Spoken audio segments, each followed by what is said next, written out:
Hello everyone. AmyR from Prairie Paper and Ink here with a video for the Picket Studios YouTube channel. I'm going to make a couple of Christmas cards using some more products from their September release.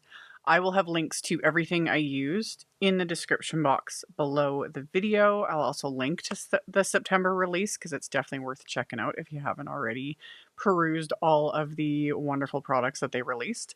And yeah, we're going to do heat embossing and a little bit of ink blending and some stenciling and splatter and all the fun things. All the fun things. So keep watching. I'll show you guys how I made this card. So I am using the Picket Studios A Christmas Hello stamp set. And the first thing I'm going to do is I took some Neenah Desert Storm cardstock, one of my go-tos. And I have just an A2 size panel, and I've got it in my MISTI.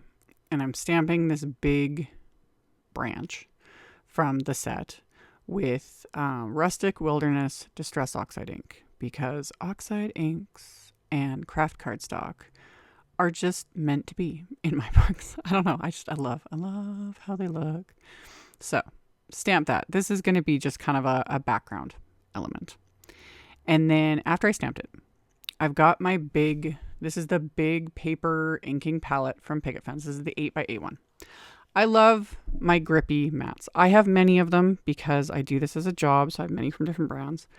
And my only peeve with them is removing the clear acetate because it sticks. These grippy mats grip.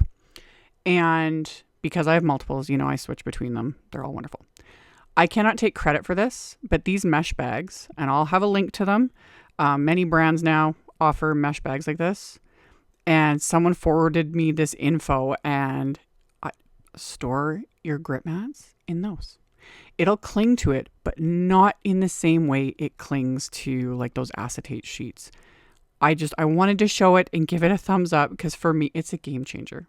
Because when I'm done with my grip mats, I can just stick it in one of those mesh bags, and then it's great. It keeps the dust off of them. It's wonderful. It's a game changer, at least for me.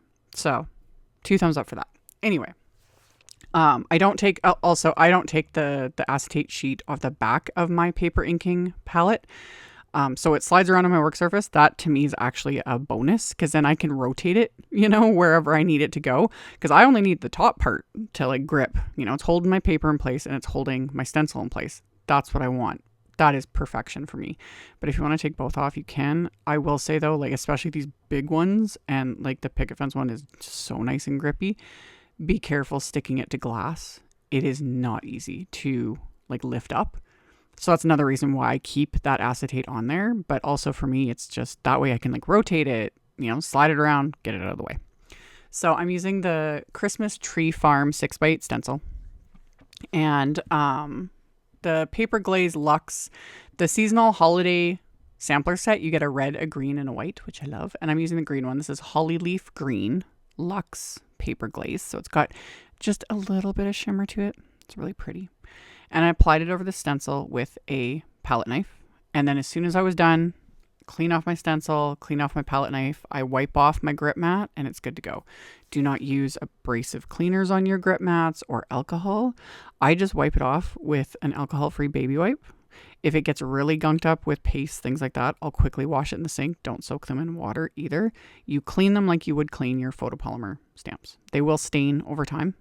So far, I've managed to keep mine fairly pristine, but it's only a matter of time, especially when you use red inks, reds, pinks, purples, whatever.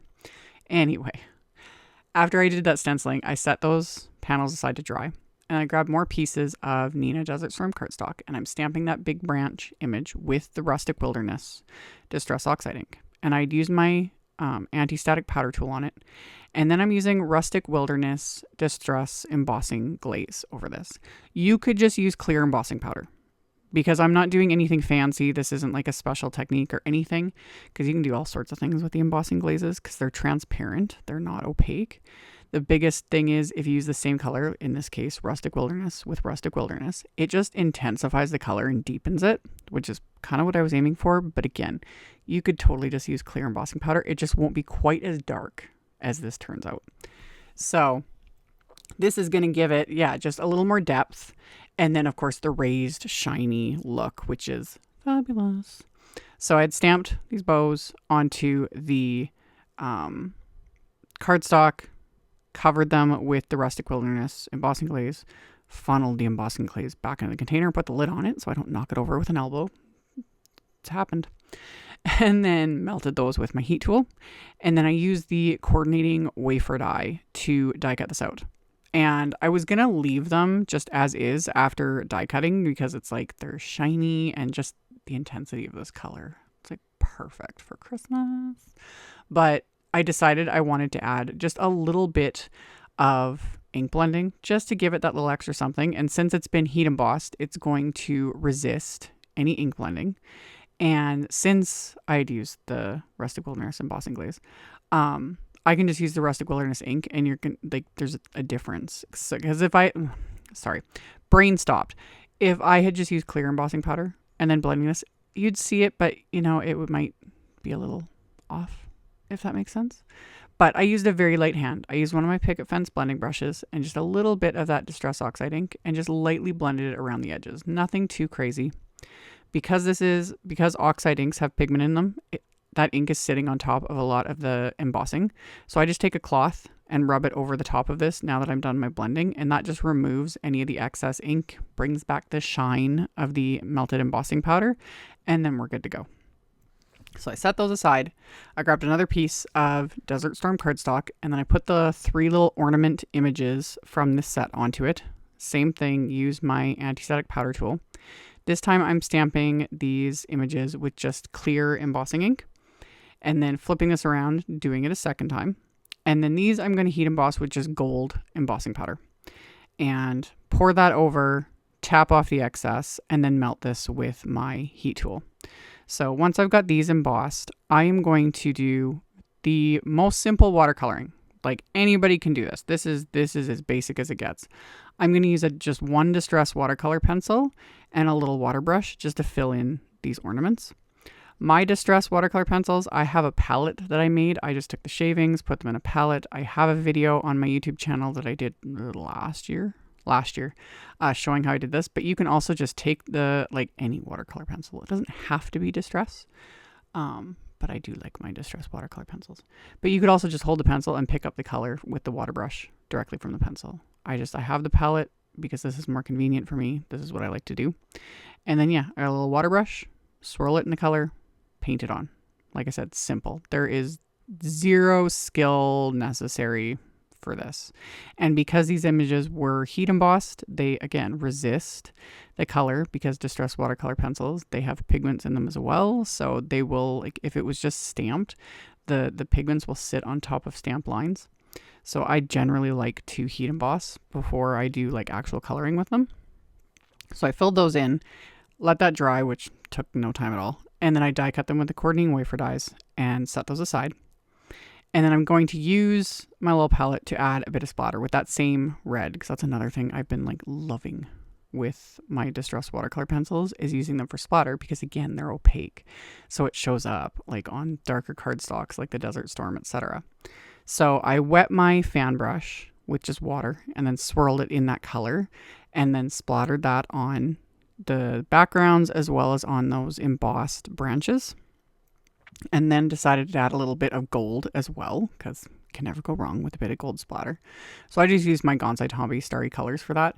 Put a little bit of water in the pan, swirled that up, and then added that splatter as well, just to kind of tie it all together.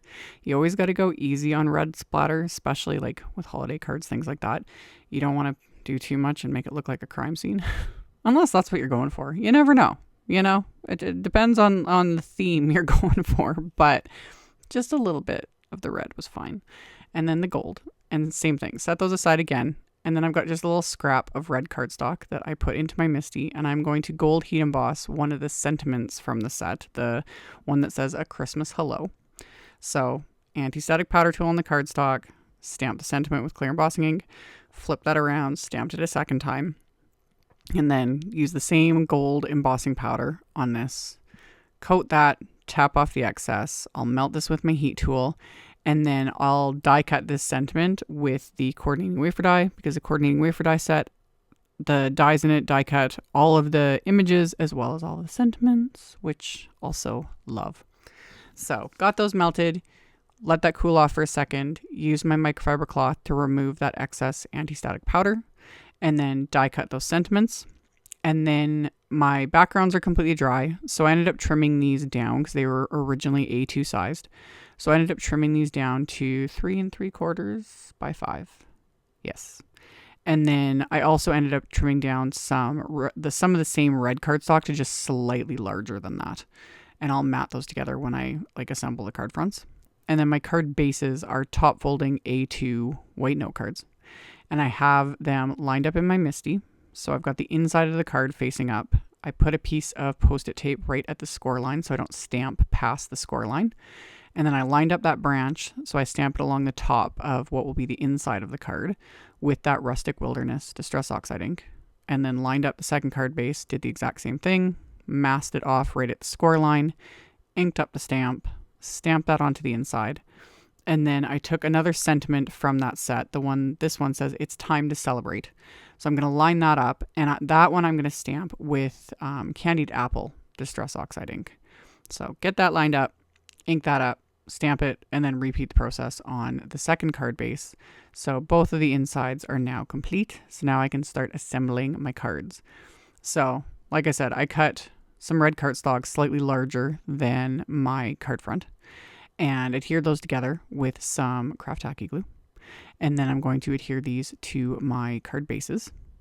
And then once I've got these adhered, the separate branch that I had heat embossed and ink blended, I'm going to flip over the card base and just mark with a pencil where the one end of this hangs off the card. And I just do that so that I don't apply adhesive past that point, because it's annoying cutting through it when I snip the part off. Plus, it's just a waste of good adhesive. So figured out where I wanted it, marked that with a pencil, just like so.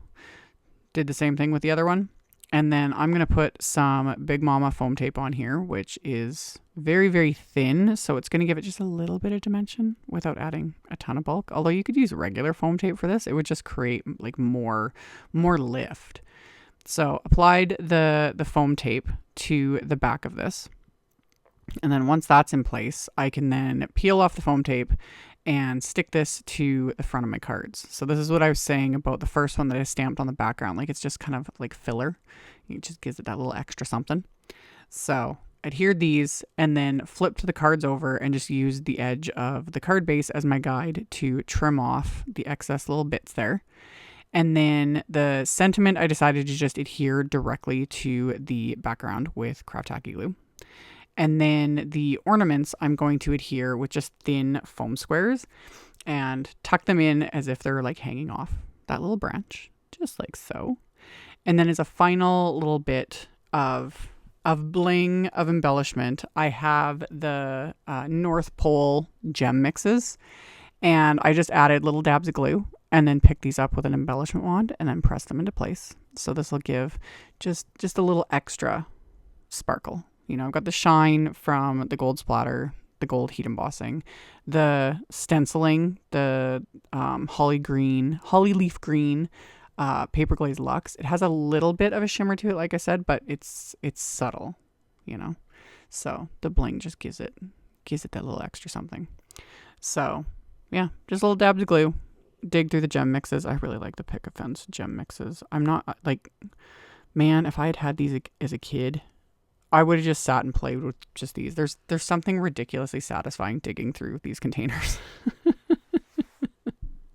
I don't know what it is. Maybe it's just me and I'm crazy, but I have fun with them. So anyway, once those are adhered, I just got to let the glue dry and these cards are complete. So shine and sparkle and, you know, splatter.